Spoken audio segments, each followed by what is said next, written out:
The las volleys lit up Mortressa's ash-choked sky like a storm of crimson lightning. Commissar Varrock pressed his vox bead deeper into his ear, drowning out the screams of dying guardsmen as cultist hordes surged through the broken hab blocks. 3 regiments reduced to scattered firing lines in 6 hours. The ruinous powers were winning. Then reality screamed. The air above the artillery positions tore open, not with the familiar rot stench of chaos, but something else. Something wrong. Purple and black energy crackled around a wound in space that radiated wrongness so profound. Varrock's augmetic eye shorted out. The psychic scream that followed wasn't the laughter of daemons. It was colder, older, hungry. A figure stepped through. 4 arms, tattooed flesh. Eyes that held nothing but contempt for every living thing in sight. Varrock's training kicked in. All units, open fire. 50 lasguns, 3 autocannons, and a mounted heavy bolter unleashed hell. The beams and shells struck true, detonating against the figure's body in a cascade of fire and shrapnel.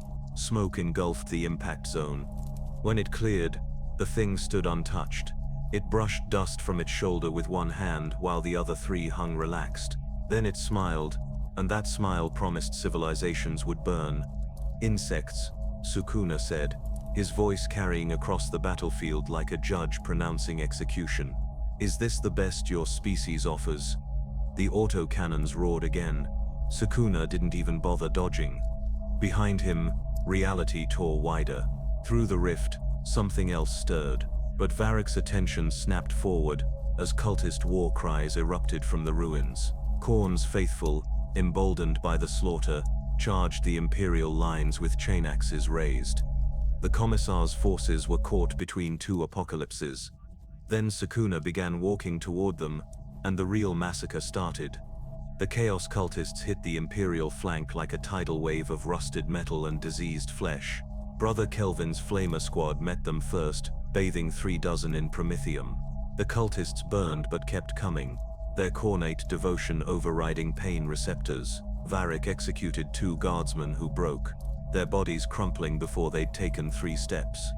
But the Commissar's eyes never left the 4-armed figure strolling through no man's land. Pattern Zeta 9, Varrock barked into the Vox. All armor target the Xenos. Maximum firepower. 6 Lehman Russ battle tanks pivoted their turrets as one. The battle cannons thundered, each shell capable of punching through hab block walls. The rounds struck Sukuna center mass in a coordinated salvo that would have vaporized a Carnifex. The explosions merged into a single fireball 15 meters wide. Shrapnel scythed through nearby cultists, reducing them to screaming meat. Sukuna walked out of the inferno. His robes were singed. His skin showed not a single scratch. He yawned. Pathetic. Sukuna's hand moved in a dismissive gesture. You wage war like children throwing stones. The lead Lehman Russ exploded, not from a visible attack. The tank simply came apart, its hull bisected horizontally as if cut by an invisible blade of infinite sharpness. The top half slid off with a grinding screech before both sections detonated, cooking off ammunition stores. 12 tons of Imperial steel reduced to scrap in 2 seconds. Tech Priest Dominus Call 7's mechadendrites twitched violently as his auspex went mad. Throne of Terror. Energy readings spiking to 97,000 terawatts from a biological source. Impossible. This violates 14 Mechanicus principles of reality. Varrock ignored the Tech Priest's ravings. Basilisk batteries, fire for effect. 3 kilometers behind the front line, 5 Basilisk mobile artillery platforms elevated their Earthshaker cannons to maximum angle. The mathematics were already calculated. 5 shells, each weighing 90 kilograms, arced through the smoke-filled sky.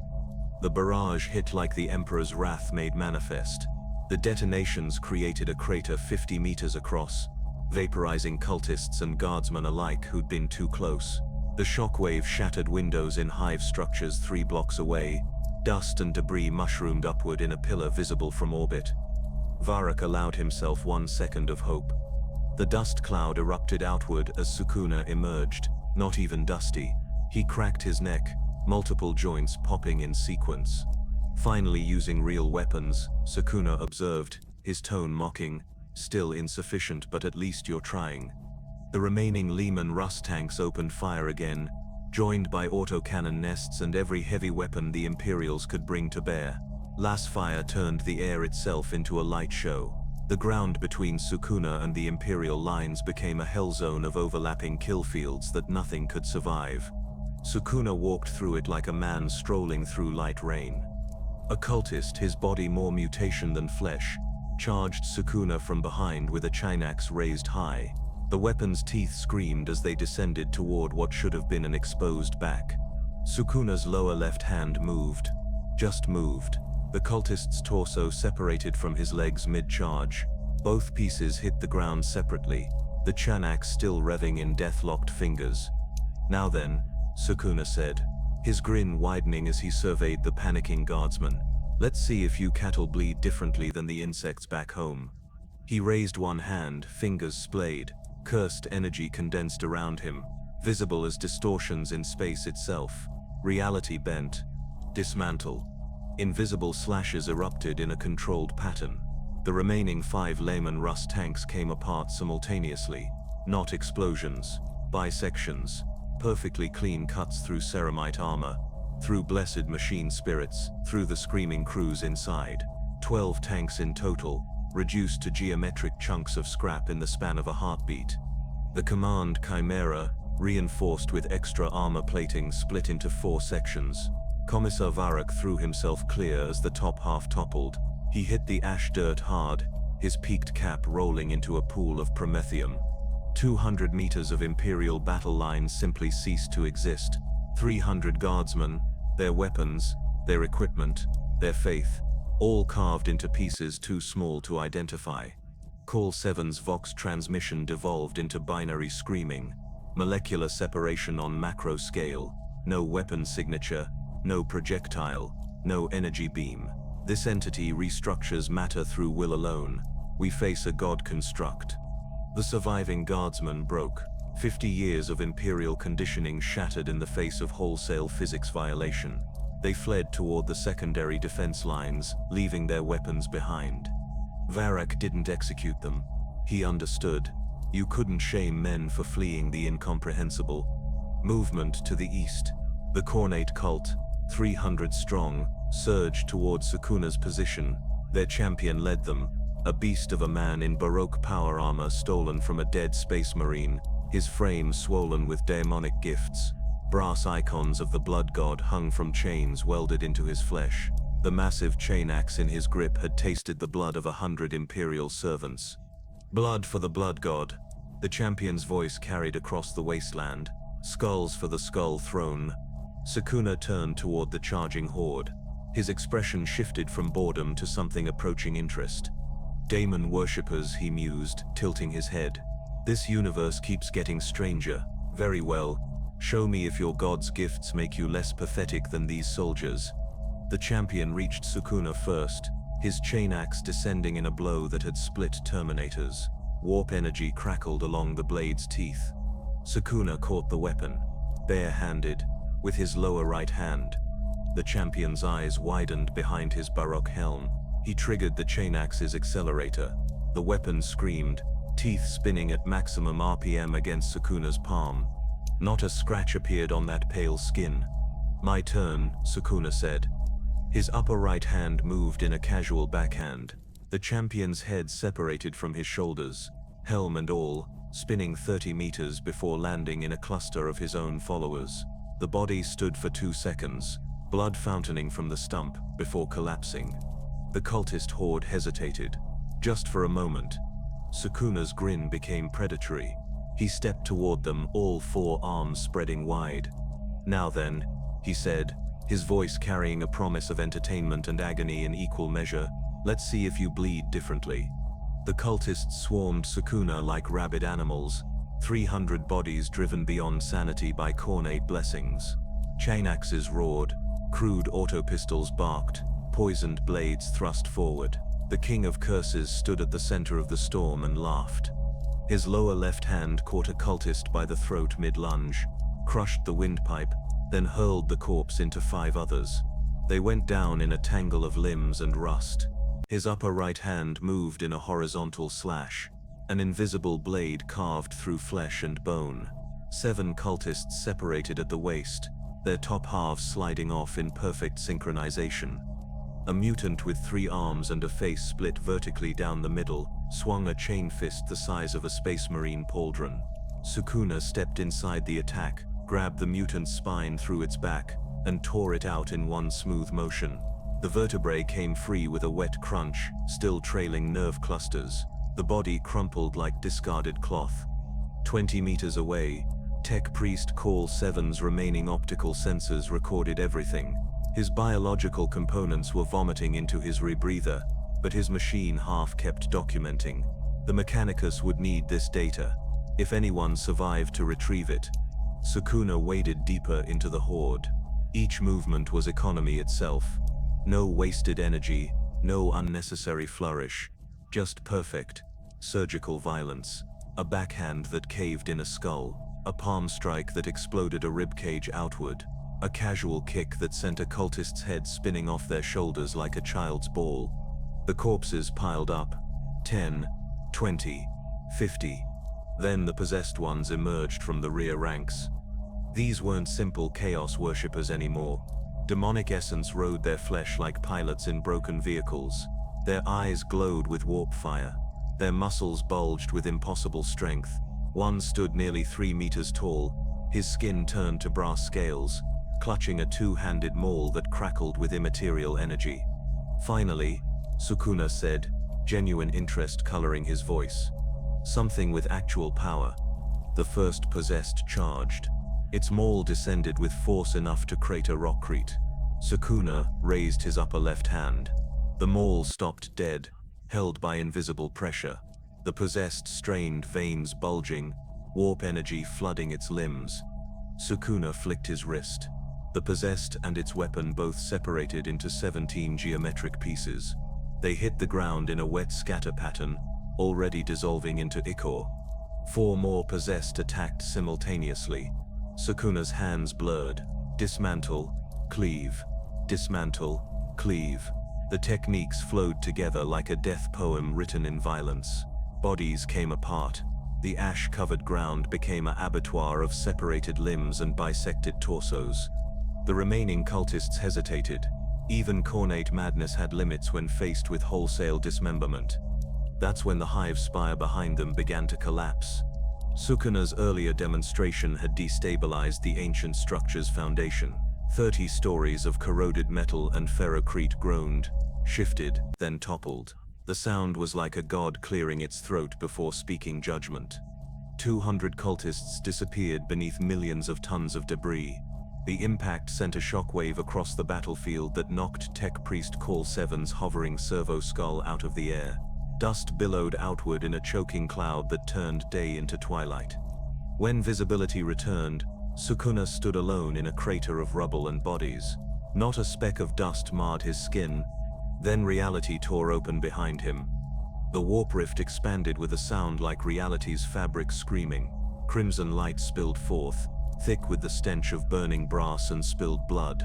Something massive moved within that impossible space between dimensions.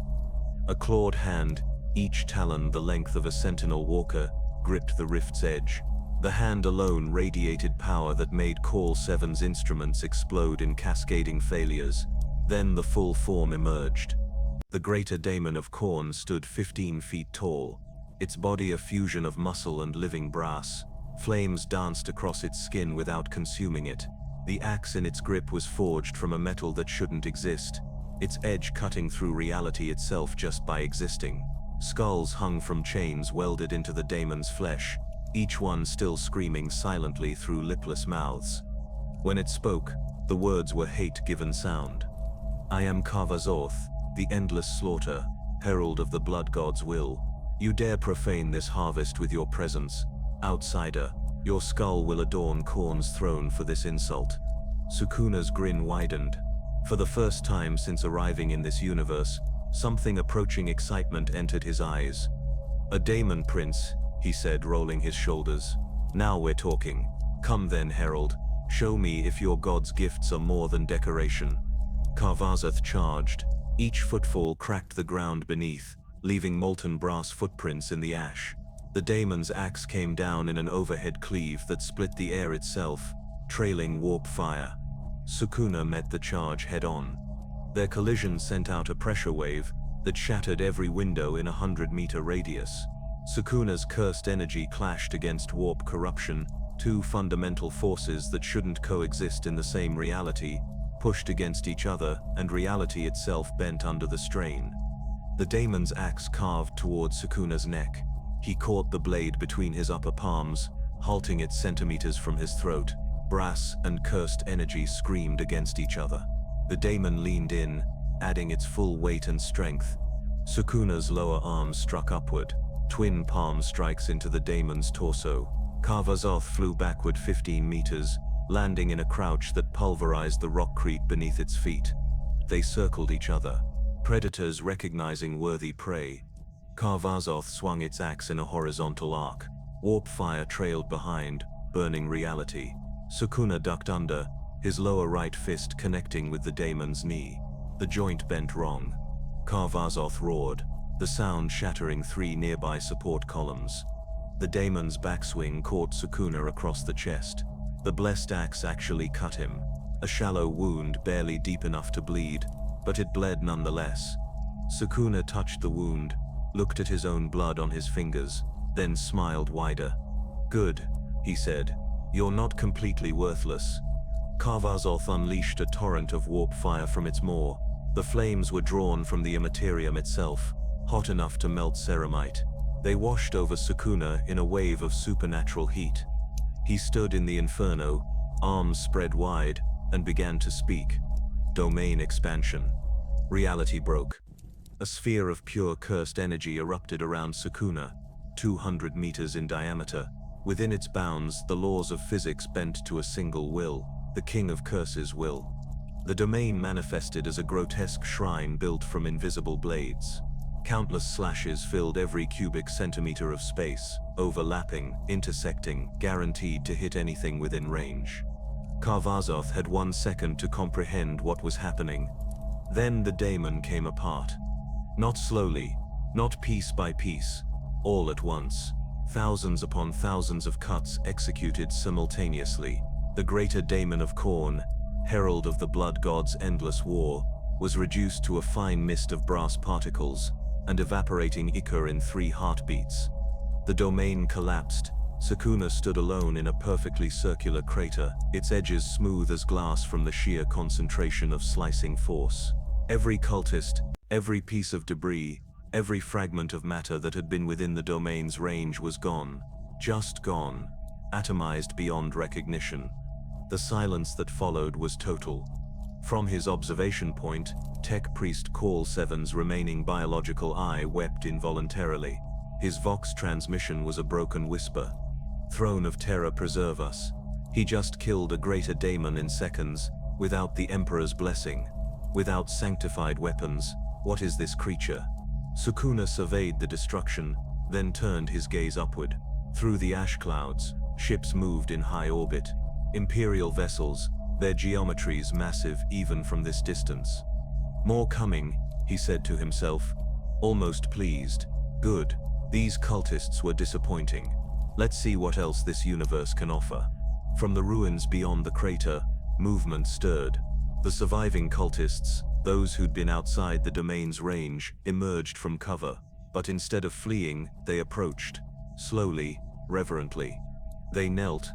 "Master," one whispered, his voice thick with awe and terror, "the 4-armed god. You have shown us true power, greater than Khorne, greater than any daemon. We pledge ourselves to you." Sukuna looked down at the prostrate humans. His expression was unreadable for a moment. Then he walked to a pile of rubble, a collapsed section of hab-block wall, and sat upon it like a throne. "Do as you wish," he said, waving one hand dismissively. "Your worship means nothing to me, but this territory is mine now. Anyone who enters dies. Tell your Imperium that." The cultists scrambled to obey, already spreading the word through panicked Vox transmissions and screamed declarations. Above, in the void beyond Mortressa's atmosphere, An entire inquisitorial fleet translated from warp space. 20 vessels, including a Grey Knight's strike cruiser. Sukuna felt their arrival like pressure against his senses.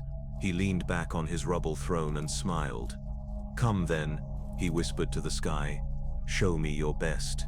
5 days after the massacre, the stratagem aboard battleship Unyielding Resolve hummed with barely contained dread. The chamber stretched 50 meters across, its vaulted ceiling lost in shadows where servo skulls circled like carrion birds. At the center, a hololithic projector displayed frozen footage that defied every law the Imperium held sacred. Inquisitor Lord Helbrecht stood motionless, his Terminator armor making him appear carved from obsidian. The Ordo Malleus seal on his chest plate caught the sickly green glow from the hololith. 60 years hunting daemons had taught him to recognize threats beyond mortal comprehension. This was worse than anything he'd faced. Chapter Master Gaius of the Crimson Fists occupied the opposite end of the war table. His artificer armor bore the scars of Rin's world, each dent a story of survival against impossible odds. His bionic hand tapped an irregular rhythm against the table's edge, the only sign of his agitation. Magos Dominus Theta 7-9 hovered to the left, more machine than flesh. 8 mechadendrites sprouted from his back like steel tentacles, each analyzing different aspects of the hololithic display. His 6 optical sensors processed data streams that would overwhelm organic minds. Lord General Craven represented the Astra Militarum, though the 3 regiments he'd commanded no longer existed. His dress uniform remained immaculate despite the weight of 15,000 dead pressing on his shoulders. Medals covered his chest. None prepared him for this. Canoness Lucia of the Order of the Argent Shroud stood in power armor white as fresh snow, her face hidden behind a helm sculpted to resemble a weeping angel. The Adepta Sororitas answered only to the ecclesiarchy, but even faith had limits. Helbrecht's voice cut through the chamber like a blade through silk. "Play it again." The hololithic display rewound. They watched Sukuna raise his hand, watched reality break into geometric patterns of guaranteed death, watched Greater Daemon Karvazoth, herald of the blood god himself, disintegrate into component atoms in 3 seconds. Theta 7's Vox synthesizer crackled with something approaching horror. Analysis complete, after 147 processing cycles. Conclusion unchanged. This entity generates 97,000 terawatts from biological processes alone. No warp signature detected. No connection to the Materium observed. No technological augmentation present. The laws of thermodynamics declare its existence impossible. Empirical data confirms otherwise. His mechadendrites twitched in what might have been machine code for existential terror. Furthermore, the technique designated domain expansion operates on principles incompatible with both real space and warp space. It imposes localized reality restructuring through force of will alone. No deity empowerment required. No psychic channeling detected. The Omnissiah's logic patterns cannot account for this abomination. Gaius leaned forward, his remaining organic eye fixed on the frozen image. 4 arms suggest Gen Stealer hybrid, but power scaling exceeds even Patriarch manifestations by orders of magnitude. No Tyrannid bioform on record demonstrates reality manipulation. Aladari possess nothing matching this profile. Necron constructs operate on fundamentally different principles. He gestured toward casualty reports scrolling on a secondary display. Captain Alessio engaged with full tactical squad support, 40 Marines dead. Brother Chaplain Mordecai killed by molecular disassembly. Brother Librarian Varro catatonic, after psychic assault backfire. Bolter rounds ineffective. Plasma fire ineffective. Blessed weapons produced superficial damage only before user termination. Canoness Lucia's amplified voice carried the weight of absolute conviction. 50,000 Imperial citizens have abandoned the Emperor's light. They carve blasphemous symbols into their flesh. 4 arms forming an X. They sabotage supply lines. They die gladly for glimpses of their new deity. This is how sector-wide heresies begin. 1 world, 1 cult, then metastasis across the stars. Her gauntleted fist struck the table hard enough to leave a dent. The ecclesiarchy demands immediate exterminatus. Burn Mortressa to bedrock before the infection spreads. cyclonic torpedoes, virus bombs, atmospheric incinerators. Sterilize this world and scatter its ashes as warning to others who would worship false gods. Lord General Craven cleared his throat. The sound seemed small in the vast chamber, but it drew every eye. 15,000 guardsmen, 400 armored vehicles, 5 basilisk batteries, gone in 6 hours. Survivors report identical observations. This entity treats our heaviest weapons like insects treat rainfall. Annoying but ultimately harmless. He pulled up tactical projections showing troop movements and engagement zones. Conventional Imperial Guard forces achieve 0 combat effectiveness. Astartes forces suffered unprecedented 40% casualties in single engagement. Pursuing ground assault without specialized assets equals feeding it victories while depleting our strength. Silence fell, except for cooling fans cycling and servo skulls humming overhead.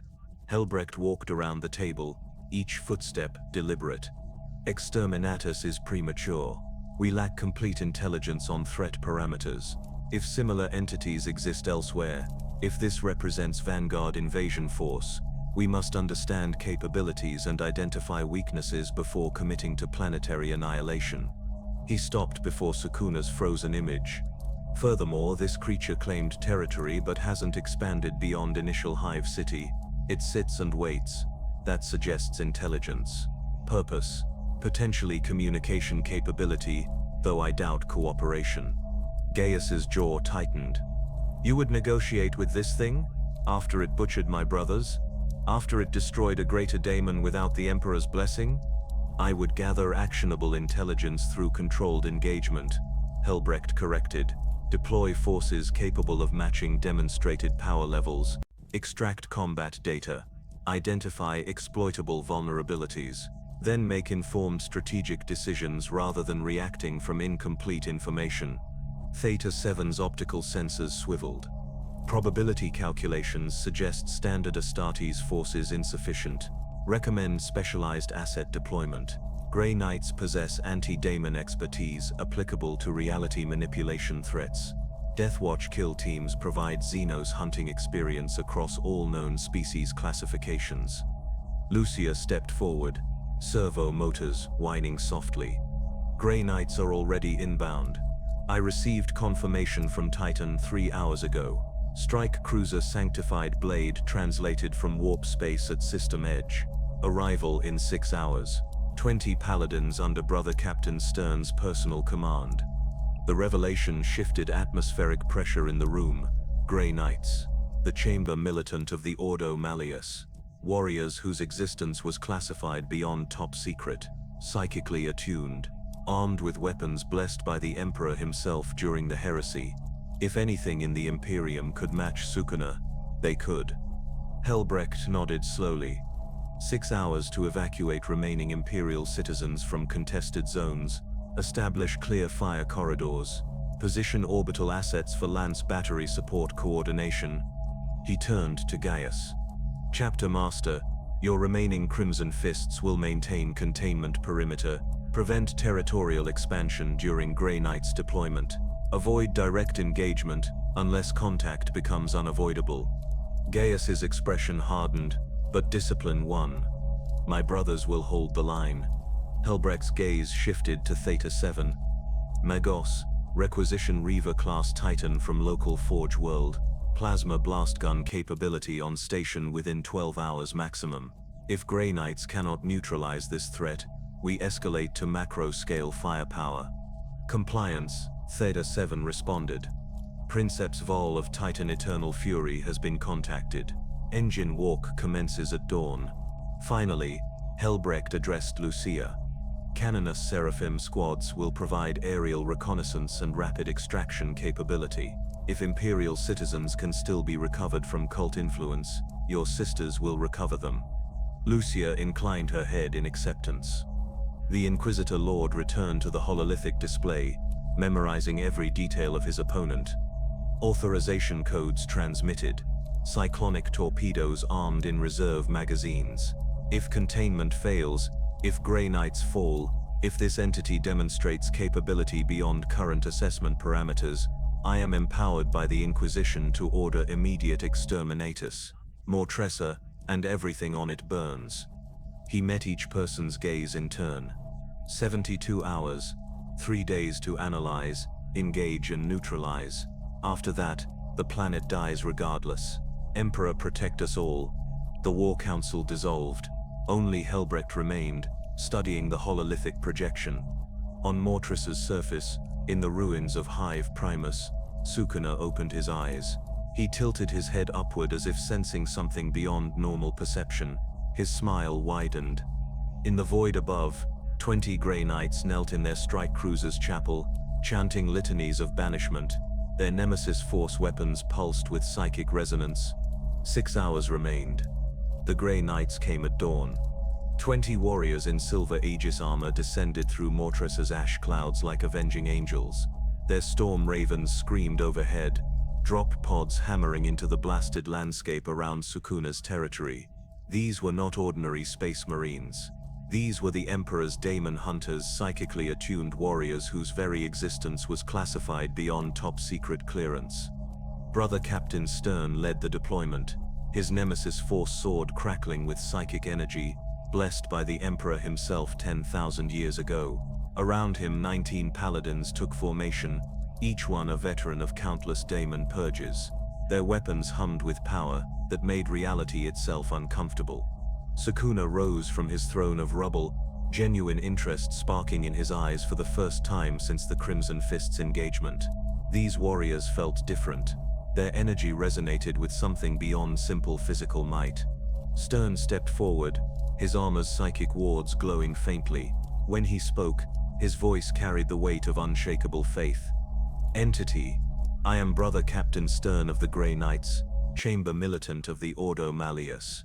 We are the Emperor's chosen Daemon hunters. We have purged Greater Daemons on 37 separate occasions. We have closed warp rifts that threatened entire sectors. We do not fail. He raised his nemesis force sword, its blade writhing with psychic fire. Surrender now and face judgment. This is not a negotiation. This is your only mercy. Sukuna's grin widened. He cracked his knuckles, all 4 hands producing sounds like gunshots. Daemon hunters. How amusing. I've been called many things. Curse calamity. King. But never a daemon. Still, you're the first ones who don't bore me instantly. Come then. Show me what your Emperor's blessing actually means. The Grey Knights attacked as one. 5 paladins fired psy-cannons, blessed rounds that could shred Daemon essence. The projectiles weren't simple ammunition. Each shell carried a fragment of psychic energy attuned to destroying warp entities. They struck Sukuna's cursed energy barrier in rapid succession, and penetrated. Sukuna's eyes widened slightly, as blessed rounds tore through his defenses, grazing his shoulder and thigh. Minor wounds, barely bleeding, but wounds nonetheless. The first real damage since arriving in this universe. Finally he breathed. Weapons with actual bite. He moved. Not the casual stroll from previous engagements. Real speed now. Superhuman velocity that turned him into a blur of motion. His fist connected with Paladin Garen's chest plate, denting blessed ceramite that had withstood Daemon Prince claws. Garen flew backward 30 meters, crashing through a ruined wall. Brother Castian swung his nemesis force halberd in a wide arc. The blade passed through empty air as Sukuna ducked beneath, his lower hands striking upward into Castian's abdomen.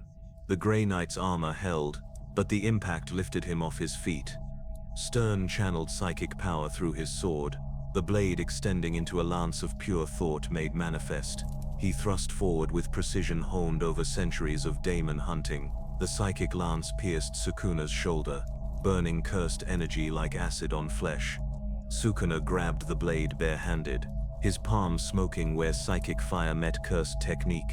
He yanked Stern forward, driving his knee into the Grey Knight's helm. The impact rang like a cathedral bell. Stern staggered but maintained his footing, years of combat experience keeping him upright. 3 paladins attacked from different angles simultaneously. Brother Alaric from above with his force sword, Brother Dumas from the left with Thunderhammer, Brother Keras from the right with twin force falchions. Perfect coordination born from decades fighting as one. Sukuna's four arms moved independently. Upper right caught Alaric's descending blade. Lower left intercepted the thunder hammer mid-swing. His remaining hands struck Kera's in rapid succession, battering the paladin's guard until an opening appeared. Dismantle. Brother Keras's left arm separated at the elbow, ceramite and flesh bisected cleanly. The paladin didn't scream. Grey Knights were conditioned beyond pain. He simply switched his remaining falchion to his intact hand, and continued attacking. The battle evolved into something beyond normal warfare. Grey Knights fought with psychic precision, their movements coordinated through telepathic links. Sukuna adapted to each attack pattern within seconds, his combat instincts reading their tactics faster than they could adjust. Stern called upon the rite of banishment, words of power that had cast Greater Daemons back into the warp. The litany rolled across the battlefield, each syllable carrying the Emperor's will. Psychic pressure built until reality itself seemed to bend. Sukuna felt the ritual's power pressing against him, trying to unmake his existence. His cursed energy flared in response, a dark mirror to their blessed psychic might. The two forces collided, neither giving ground. Interesting technique, Sukuna observed, his voice strained for the first time. But I'm not some daemon you can banish. I exist whether your god approves or not. He raised both right hands, fingers splayed. Cursed energy condensed into visible distortion. Cleave. An arc of slicing force erupted outward in a horizontal wave. Three Grey Knights raised psychic barriers instinctively. The barriers held for half a second before shattering. Brother Thaddeus's legs separated from his torso. Brother Malcador's arm came free at the shoulder. Brother Hector's helm split vertically. The warrior inside dead before his body registered the wound. 10 Grey Knights remained standing. 10 of the Emperor's finest daemon hunters facing an opponent their training never prepared them for. Stern made the calculation instantly. This entity wasn't daemon spawn bound by warp laws. It operated on principles completely outside Imperial understanding. Standard Grey Knights' tactics were insufficient. Mandatum tertius, he commanded through the psychic link. Orbital support authorized. In orbit above, the strike cruiser sanctified blade adjusted position. Lance batteries locked onto surface coordinates. The ship's machine spirit calculated firing solutions accounting for atmospheric distortion and collateral damage parameters. Sukuna sensed the shift in energy patterns. He looked upward as if seeing through kilometers of rock and atmosphere to the ship beyond. Reinforcements already, and here I thought you were supposed to be elite. The lance strike came down like the Emperor's judgment made light. A beam of concentrated energy half a kilometer wide, hot enough to vaporize ferrocrete, punched through the atmosphere. The targeting was perfect. Sukuna stood at ground zero. The explosion registered on seismographs across the continent. A mushroom cloud rose 5 kilometers high. The blast crater measured 200 meters across, glowing edges turning sand to glass. Stern's targeting optics struggled through the debris cloud. His psychic senses reached out, searching for any trace of the entity's presence. Movement in the smoke. Sukuna walked out of the crater's edge, his clothes charred, his skin showing burn marks across his torso and arms. Actual damage, visible injury, but he was smiling wider than ever. Now that hurt, he said, rolling his shoulders. Your empire finally brought something worth my attention. He vanished. Not movement, teleportation through space itself. He appeared behind Stern, all 4 hands already in motion. The brother captain spun, his centuries of experience giving him the split second needed to raise his force sword in defense. The clash sent psychic shockwaves rippling outward. Nearby rubble disintegrated. The remaining Grey Knights charged to support their captain, their brotherhood bonds pushing them beyond normal limits. What followed was the most intense combat Mortressa had ever witnessed. Grey Knights channeling the Emperor's psychic might against cursed energy that predated their god. Blessed weapons clashing against invisible slashes, faith against raw malevolence. Sukuna fought all 10 simultaneously, and for the first time since arriving in this universe, he was being challenged. Not threatened, not endangered, but genuinely forced to concentrate, to adapt, to respect his opponent's skill. Brother Captain Stern's force sword carved a line across Sukuna's chest. Brother Garen's thunderhammer connected with his ribs, cracking bone. Brother Kera's, fighting one-handed, managed to drive his falchion into Sukuna's thigh. And Sukuna laughed. Pure, genuine enjoyment. These warriors deserved respect. They deserved his full attention. "You've earned something special," he declared, his cursed energy building to visible levels. "A glimpse of my true technique."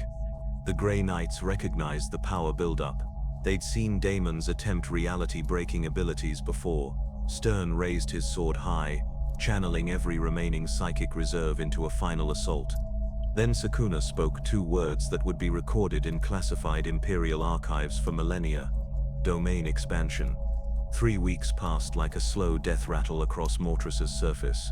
Sukuna's territory expanded not through military conquest, but through something far more insidious: fear.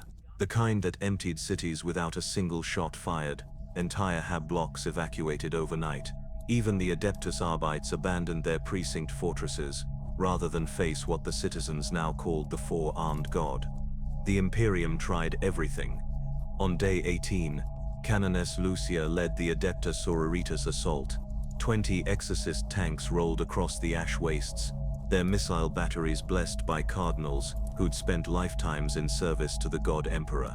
Each warhead carried prayers inscribed in sanctified ink, faith-powered weapons that had purged heretics across a dozen sectors. The exorcists opened fire as one. 200 hunter-killer missiles converged on Sukuna's position, trails of blessed fire streaking through the gray sky. The barrage could have leveled fortress monasteries, could have broken siege lines held by Chaos Space Marines. Sukuna raised one hand. The missiles detonated against his cursed energy barrier in a cascade that turned ash to glass for 300 meters. Sacred fire washed over him like summer rain. When the smoke cleared, he stood examining his fingernails, completely unharmed. "Faith without strength," he observed, his voice carrying across the blasted landscape. He extended his palm toward the tank column. "Cleave." Invisible slashing force erupted in controlled waves. 20 exorcist tanks came apart simultaneously, their hulls bisected through blessed armor as if it were parchment. The explosions merged into a single fireball visible from orbit. Canoness Lucia survived only because her transport had lagged behind. She reported back to Fleet Command with words that would be classified for centuries. "Faith alone is insufficient against this entity. It operates outside the Emperor's light entirely. We need alternatives." The alternatives came from unexpected sources. On day 23, reality shimmered 2 kilometers from Sukuna's throne. The air crystallized into geometric patterns as Necron forces phased into existence. 50 warriors in living metal bodies, 10 immortals with Gauss weaponry, and at their center, Overlord Amontek the Undying, his former masterwork of ancient technology that predated humanity's first civilizations. Sukuna's interest peaked immediately. These weren't organic beings. These were machines housing consciousness, warriors who couldn't truly die as long as their tomb world systems remained functional. Amontek's voice echoed from vocal emulators, not designed for human language. "Biological anomaly. You possess power rivaling the ancient Catan. The Silent King seeks warriors of worth for the Great Awakening. Join the Necron dynasties. We offer immortality through biotransference. Your flesh made eternal in living metal, power beyond organic limitations." Sukuna walked forward until he stood 5 meters from the Overlord. His grin was predatory. "Immortality. I've already achieved that. Multiple times. Power beyond limitations. I am the limitation, and I bow to no king, silent or otherwise." Amontek's optical sensors flared. A dismissive gesture sent his warriors forward. The Necron warriors advanced in perfect synchronization, their Gauss flares charging with energy that could strip matter to constituent atoms. They fired in controlled volleys, green beams designed to unmake anything they touched. Sukuna wove between the shots with casual grace, his fist connected with the nearest warrior's torso, the impact caving in living metal. The Necron collapsed, but its self-repair protocols immediately began reconstruction. Interesting, Sukuna murmured, watching the warrior's body rebuild itself at molecular level. You regenerate. That might actually be entertaining. He focused cursed energy into his next technique. Fire arrow. Flames erupted from his palm, not normal fire but cursed heat that burned reality itself. The technique scorched across 3 Necron warriors simultaneously. Living metal melted. Self-repair protocols attempted activation, but the heat was too intense, overwhelming regeneration systems faster than they could compensate. The warriors collapsed into pools of liquefied metal, their resurrection cycles permanently terminated. Amontech processed this data in milliseconds. Standard combat ineffective. This entity possessed techniques capable of bypassing Necron regeneration entirely. Tactical assessment complete. The Overlord triggered phase shift. His entire force vanished back into dimensional exile, leaving only scorch marks and melted metal as evidence they'd existed. Sukuna watched them disappear, slightly disappointed. Running already? I was just getting started. But the real transformation wasn't happening on battlefields. It was spreading through Mortressa's remaining population like a virus more deadly than any biological weapon. Imperial citizens worshipped him. Not the forced devotion chaos demanded. Not the fearful obedience the Imperium required. Genuine worship born from witnessing power that made their god emperor's servants look weak. 50,000 citizens carved new symbols into their flesh, 4 arms forming an X. They sabotaged Imperial supply convoys. They died gladly when Arbites tried to arrest them, screaming prayers to the King of Curses with their final breaths. The Ecclesiarchy declared the entire planet excommunicate. The Inquisition added Mortressa to watch lists that would persist for millennia, but the damage was done. The cult was growing. Sukuna sat on his throne watching this transformation with mixed feelings. The worship annoyed him. These people were cattle celebrating the butcher, but their devotion had uses. Information networks, supply chains, early warning systems when Imperial forces approached. On day 29, a single pilgrim approached his throne. Not cultist, not warrior.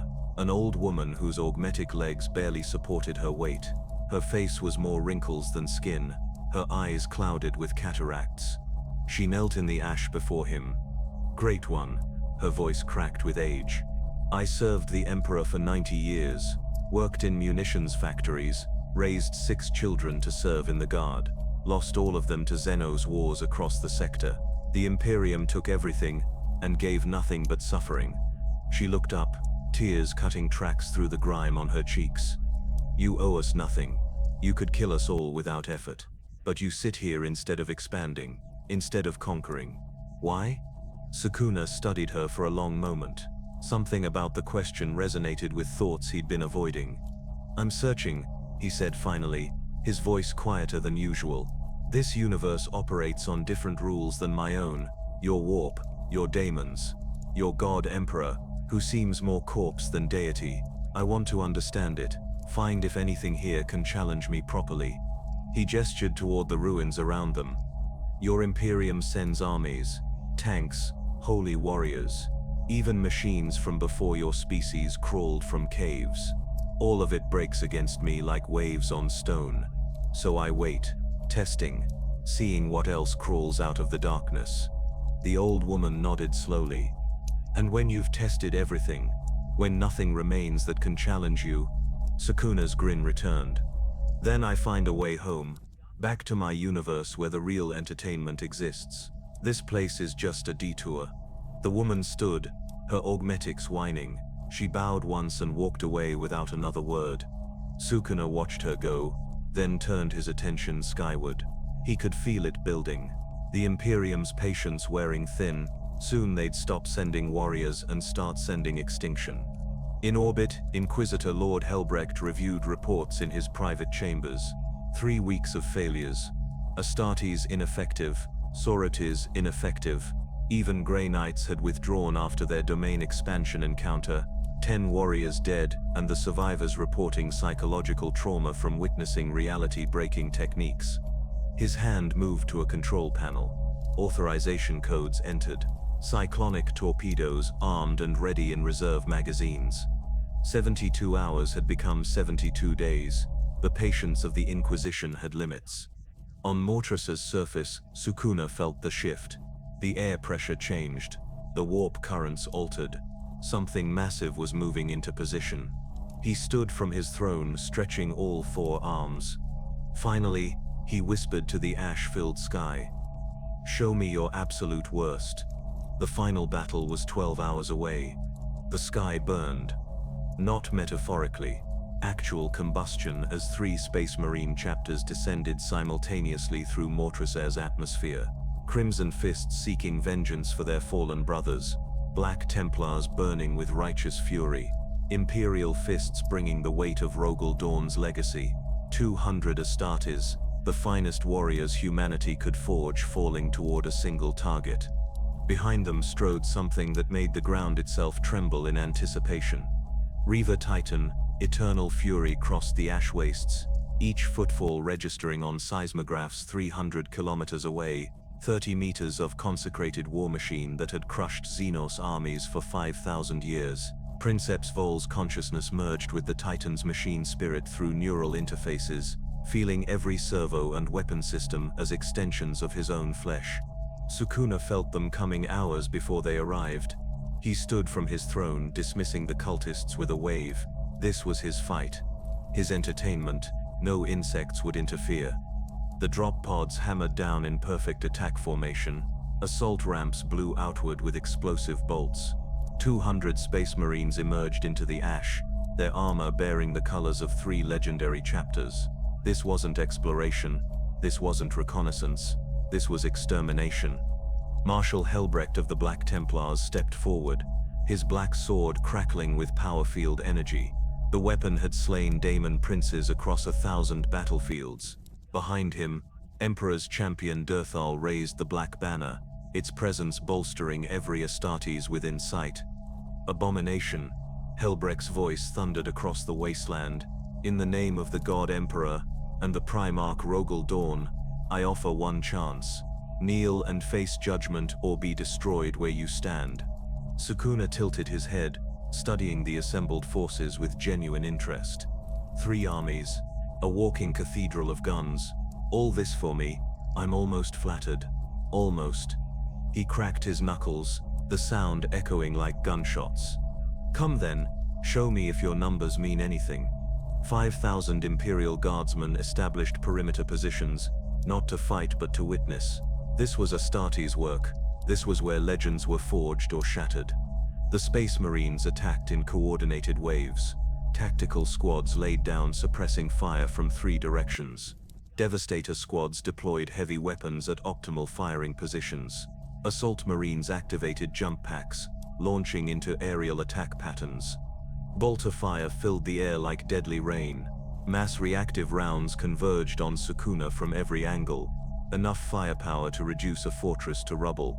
Sukuna moved through it like wind through leaves. His body shifted through space, appearing in gaps between projectile paths that shouldn't exist. A bolt round passed centimeters from his face. He caught it mid-flight, examined it briefly, then flicked it back. The round detonated against Brother Cassius's chestplate, the impact staggering the veteran sergeant. Captain Lysander of the Imperial Fists led a Terminator assault from the eastern flank. 10 warriors in tactical dreadnought armor, their storm bolters roaring, their power fists charged with enough energy to pulverize tank armor. These were veterans of the First Company, warriors who'd fought for centuries. Sukuna's lower left hand extended. Dismantle. The lead Terminator came apart at the waist, his armor's blessed ceramite offering no more protection than paper. Brother Agathon's top half slid off his legs, both sections hitting the ground separately. The remaining Terminators adapted instantly. They formed a shield wall, overlapping storm shields creating a barrier of blessed metal. Lysander charged from behind this protection, his power fist descending with force that could crack bunker walls. Sukuna caught the power fist with his upper right hand. Energy crackled between them, power field meeting cursed energy in a contest of fundamental forces. For 3 seconds they stood locked, neither giving ground. Then Sukuna's other 3 hands struck in rapid succession. Lysander's shield arm shattered. His breastplate caved inward, his helm cracked vertically. The captain of the first company collapsed, bleeding from a dozen injuries but still alive. Barely. Marshal Helbrecht saw the opening and took it. His black sword blazed with righteous fire as he closed the distance. Emperor's champion Durthal flanking him, two of the Black Templar's finest warriors, attacking in perfect synchronization. The black sword carved towards Sukuna's neck. Durthal's black blade thrust toward his spine. Attacks from opposite directions timed to strike simultaneously. Sukuna spun between them, his hands catching both blades. Cursed energy flooded into the blessed weapons. The swords screamed, their machine spirits recoiling from contact with power so fundamentally wrong it hurt to perceive. Blessed weapons, Sukuna observed, his grin widening. Your god's touch lingers in the metal, interesting, but ultimately insufficient. He released the blades and struck. Helbrecht flew backward 20 meters. His ancient armor cracked across the chest. Durthal raised the black banner in defense. Sukuna's palm strike shattered the banner's pole, the sacred relic falling into the ash. The Black Templars roared in fury. To see their banner fall was worse than death. 30 warriors charged in berserk rage. Their oaths of vengeance screamed toward uncaring skies. Sukuna met them head-on. What followed was carnage that would be recorded in classified Imperial archives as the Mortressa massacre. Space Marines died in ways their training never prepared them for. Brother Mordred bisected at the shoulder. Brother Thalric's head separated cleanly from his neck. Brother Casimir unmade at molecular level, his existence simply ending mid-charge. 10 fell, 20, 30. Captain Alessio of the Crimson Fists watched from his command position, tactical displays showing casualty counts climbing past acceptable thresholds. They needed the Titan. They needed it now. Princeps Val, you are weapons free. Unleash the fury. 3 kilometers away, Reaver Titan Eternal Fury took firing stance. Its plasma blast gun, a weapon capable of vaporizing city blocks, powered to full charge. The air around the barrel ionized, turning purple with accumulated energy. Princeps Val's consciousness merged deeper with the Titan's machine spirit. Target acquired. Firing solution calculated. Collateral damage acceptable. The plasma blast gun fired. A lance of superheated matter erupted from the weapon, crossing 3 kilometers in under a second. The beam was 10 meters wide, hot enough to turn sand to glass, bright enough to be seen from orbit. Sukuna looked up at the incoming shot. For the first time since arriving in this universe, his expression showed something beyond amusement. Respect. He raised all 4 hands, cursed energy condensing into visible layers of protection. The plasma struck his barrier like a sun condensed into a single point. The explosion registered on every sensor within 500 kilometers. The shockwave flattened ruins for a kilometer in every radius. Imperial Guardsmen 50 kilometers away felt the ground shake beneath their feet. When the light faded, a crater 200 meters across glowed with residual heat. At its center stood Sukuna, his clothes burned away, his skin showing actual damage. Burns covered his torso and arms, blood dripped from a dozen wounds. He was smiling wider than ever. Now that's what I'm talking about, he breathed, his voice carrying genuine excitement.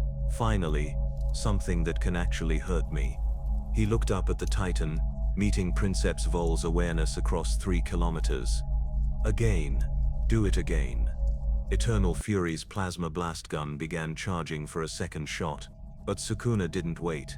He vanished from the crater, appearing 200 meters closer to the Titan, then another 200 meters, then another. He was closing the distance through spatial manipulation, each jump bypassing the ground between. The Crimson Fists and Black Templars opened fire, trying to slow him down. Bolter rounds, plasma fire, missile launchers, everything they had. Sukuna ignored them, his focus entirely on the Titan. Eternal Fury fired again. Sukuna dodged this time, the plasma beam scorching past his shoulder close enough to singe what remained of his hair. He appeared at the Titan's feet, looking up at 30 meters of blessed war machine. His hands moved in complex patterns, cursed energy built to visible levels, distorting reality around him. Dismantle. Invisible slashes erupted upward, targeting the Titan's leg joints. The attacks struck adamantium armor blessed by tech priests, reinforced by faith and prayer. The armor held for 2 seconds. Then it failed. Eternal Fury's left leg separated at the knee. Warning klaxons screamed through Princeps Vol's neural interface. The Titan, which had walked for 5 millennia, toppled like a falling cathedral. The impact killed 300 Imperial Guardsmen caught beneath its mass. Shockwaves knocked Space Marines off their feet a kilometer away. Eternal Fury's plasma blast gun, still charged, fired wildly into the sky as the Titan's machine spirit screamed in digital agony. Sukuna stood beside the fallen war machine, looking down at devastation he'd caused with casual interest. Behind him, Inquisitor Lord Helbrecht watched through orbital surveillance feeds. His hand moved to the Exterminatus authorization panel. 3 weeks of engagement, hundreds of Astartes dead, a Reaver Titan crippled. Enough was enough. But before he could enter the codes, reality itself began to scream. A rift tore open 500 meters from Sukuna's position. Not warp energy, not chaos corruption. Something else entirely. Purple and black energy that felt wrong on fundamental levels. The tier expanded, revealing glimpses of another universe beyond. Sukuna felt it immediately. His cursed energy resonated with the rift like a tuning fork responding to its twin. He knew that frequency, that signature. Home. The rift stabilized, forming a doorway between dimensions. Through it, Sukuna could see modern Tokyo, could sense the cursed spirits that infested his original universe, could feel the familiar wrongness of jujutsu sorcery.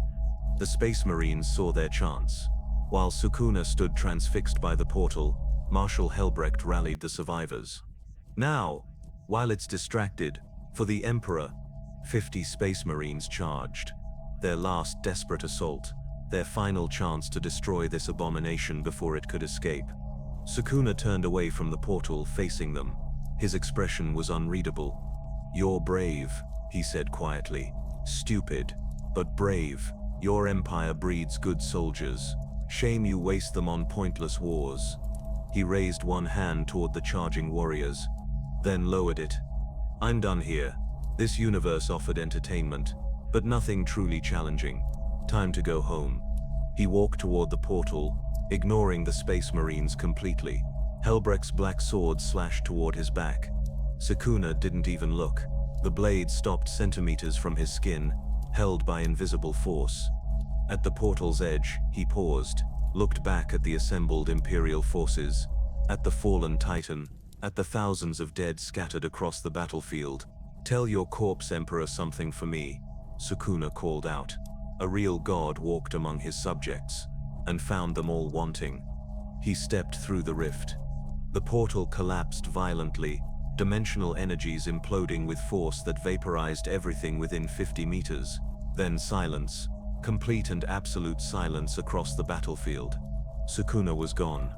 Marshal Helbrecht stood among the ruins, his black sword hanging limp in his hand. Around him, less than 100 Space Marines remained standing from the 200 who'd deployed. In orbit, Helbrecht's finger hovered over the Exterminatus authorization. Part of him wanted to burn the planet anyway, scour away the shame of failure. But the tactical part, the part that had survived 60 years of Daemon hunting, recognized the truth. They'd survived only because Sukuna chose to leave. The King of Curses had walked among the stars, found them wanting, and departed. The Imperium would call it victory. The survivors knew better. 3 months after Sukuna's departure, Mortressa existed only as a cautionary tale whispered in inquisitorial chambers. The Exterminatus came anyway. Inquisitor Lord Helbrecht gave the order personally, watching from the observation deck of unyielding resolve as cyclonic torpedoes descended through the atmosphere. 6 warheads, each carrying enough destructive power to crack continental plates. The planet's surface erupted in firestorms that consumed everything organic. Hive cities melted, ash wastes turned to glass. The cult worshippers who'd carved 4-armed symbols into their flesh burned alongside the innocent. Within 72 hours, Mortressa transformed from a living world to a dead world. Lifeless, sterile, a tomb marking where the King of Curses had walked among the stars. Helbrecht stood before the viewport, his reflection ghostly against the burning planet below. 60 years hunting daemons, faced greater daemons on 14 separate occasions, banished horrors that had existed since before humanity crawled from old Earth's caves. None of it prepared him for Sukuna. Threat assessment complete, he dictated into his personal data log, the recordings sealed under inquisitorial authority that would persist for millennia. Entity designated 4-armed anathema demonstrated power levels exceeding Greater Daemon manifestations. Combat capabilities included reality manipulation, molecular disassembly, dimensional awareness, and techniques operating outside both real space and warp space parameters. He paused, choosing his next words carefully. Conventional Imperial forces proved entirely insufficient. Astra Militarum casualties approached 100% across all engagement zones. Adepta Sororitas suffered unprecedented losses. 40 Crimson Fists killed in initial engagement. Additional 87 casualties across 3-chapter deployment during final battle. 1 Reaver-class Titan crippled beyond repair. Grey Knights withdrawn after sustaining 50% casualties. Survivors reporting psychological trauma from witnessing impossible techniques. His hand clenched on the viewport's railing. Entity departed through dimensional rift of unknown origin before exterminatus authorization could be enacted. Current location unknown. Threat level assessment remains Omega+. If similar entities exist elsewhere in the galaxy, current Imperial doctrine and available assets may prove inadequate for containment. He closed the log file, sealing it with encryption that required 3 Inquisitor Lords to access. Below, Mortressa's surface cooled into cracked bedrock. From orbit, certain crater patterns formed shapes, massive gouges in the planet's crust, that when viewed from high altitude spelled words in High Gothic. The king was here. Whether formed by Sukuna's final technique or by cosmic coincidence, no one could say. The Inquisition ordered the observation classified and scrubbed from all records. Some truths were too dangerous to preserve. On Titan, the Grey Knight's moon hidden in Saturn's shadow, Brother Captain Stern knelt in the Chamber of Purity. Psychic wards surrounded him, dampening the nightmares that plagued his sleep. 10 brothers dead. 10 of the Emperor's finest daemon hunters, unmade by techniques no training prepared them for. The domain expansion haunted him most. That moment when reality bent to accommodate impossible geometry. When guaranteed death became absolute law within a sphere of cursed energy.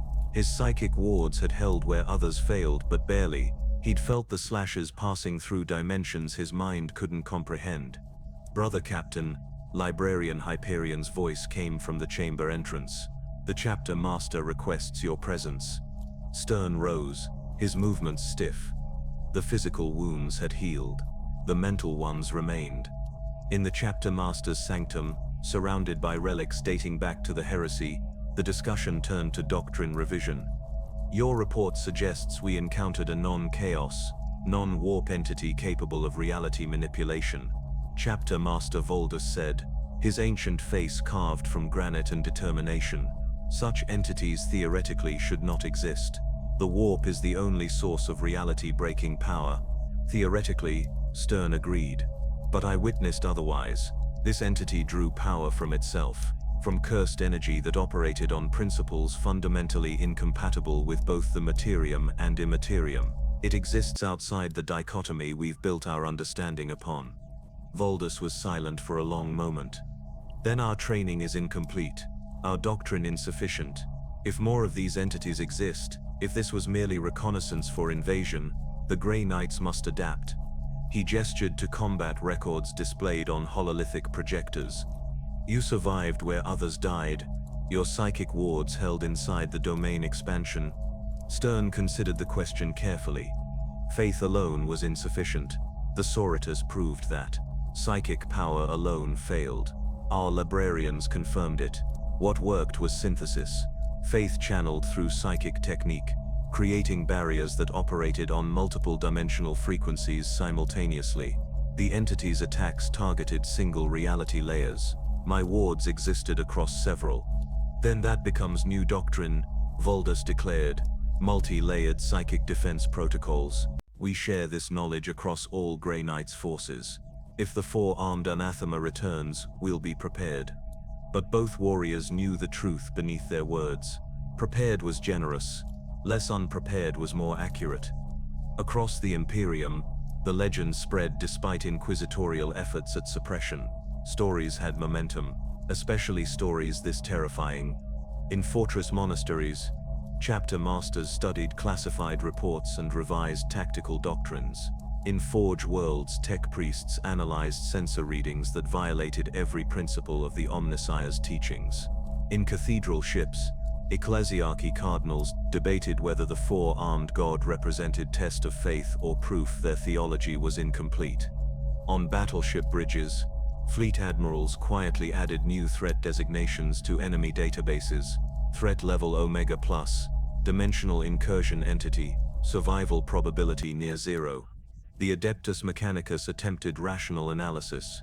Magos Dominus Theta 79, who'd witnessed Sukuna's initial manifestation, spent 3 months processing the data before reaching a conclusion that shook his faith in the machine god. The entity represents physics operating under different fundamental constants, his report concluded. Like observing a universe where gravity repels instead of attracts, our reality's laws cannot account for its existence because it originates from a reality with different laws entirely. This suggests the multiverse theory holds validity. Multiple universes, multiple sets of physical constants, and thin barriers between them. The report was immediately classified Omega Black and buried in archives that would take 10,000 years to excavate. Some knowledge was too dangerous even for the Adeptus Mechanicus. In a small chapel on a frozen moon circling a forgotten gas giant, Canoness Lucia prayed. She'd survived the exorcist assault, survived watching her sisters burn in their tanks, survived the shame of retreating from an enemy her faith should have overcome. "Emperor," she whispered to the statue dominating the chapel, "I do not understand. How can entities exist beyond your light? How can power manifest without your blessing, or the ruinous power's corruption? My faith taught me the universe holds only two forces, your holy light and chaos darkness. This entity proved neither." The statue offered no answers. It never did. But Lucia found comfort in the questions asking. Faith was tested by the incomprehensible. Perhaps that was the point. Back on the ruins of Mortressa, now a dead world officially designated Perdita, nothing moved except ash blown by sterile winds. The exterminatus had been thorough, every organic molecule destroyed, every trace of the cult worship burned to atomic components. But in the deepest ruins of Hive Primus, in chambers too deep for even cyclonic torpedoes to reach, something survived. Carvings. Four-armed symbols etched into adamantium walls by cultists in their final hours. Prayers written in blood that had dried before the flames consumed everything. Testaments to power that made the God Emperor's servants bleed. Someday, centuries or millennia hence, explorators would find these ruins, would discover the carvings and wonder what God had been worshipped here, would piece together fragments of the story and spread it further. Legends never truly died. They just waited in the dark for someone to give them voice again. In another universe, in modern Tokyo where cursed spirits fed on human negativity, and jujutsu sorcerers fought endless battles against supernatural threats, Sukuna manifested within his vessel. Yuji Itadori gasped as consciousness returned, finding himself standing in rubble he didn't remember creating. His body ached with unfamiliar injuries, burns across his torso, cuts along his arms, the residual pain of battles fought while Sukuna controlled their shared form. "What did you do?" Yuji demanded internally, speaking to the king of curses residing within his soul. Sukuna's laughter echoed through their mental space. "Took a vacation, brat. Visited another universe, one running on different rules. They had warriors there, faith-powered soldiers, machine gods, reality-breaking weapons, nothing that could kill me, but enough to provide momentary entertainment." He paused, his grin visible even in mental space. "Though I admit, their strongest weapons came close, closer than anything in this universe has managed recently. Perhaps I should visit again someday, See if they've gotten stronger. Yuji felt horror creeping through his consciousness. You invaded another universe. How many people died? I didn't count, Sukuna replied dismissively. Several thousand soldiers, a few civilians. One walking cathedral of guns. Does it matter? They attacked me first. I simply responded appropriately. Before Yuji could argue further, Sukuna retreated into the depths of their shared soul. The King of Curses had said his piece. Now he would rest, satisfied by entertainment found and battles won. Yuji stood alone in the rubble, feeling the weight of actions he hadn't chosen but shared responsibility for. Somewhere in another universe, civilizations mourned their dead, chapters rebuilt their forces. Inquisitors added new nightmares to already extensive lists. And all because the King of Curses had been bored. The multiverse was vast. Infinite universes separated by dimensional barriers thin as thought. Warhammer 40K would remember the four-armed anathema for millennia, incorporating the legend into doctrines and nightmares. But for Sukuna, it was just Tuesday. Just another universe tested. Another army broken. Another throne claimed and abandoned when entertainment ran dry. The King of Curses feared nothing, respected strength, and bowed to no one. Not emperors. Not gods, not the fundamental laws of reality itself. And somewhere in the space between universes, the barriers remained thin, waiting for the next time curiosity or boredom drove something through, waiting for the next legend to begin. The Imperium would be watching, but watching was all they could do.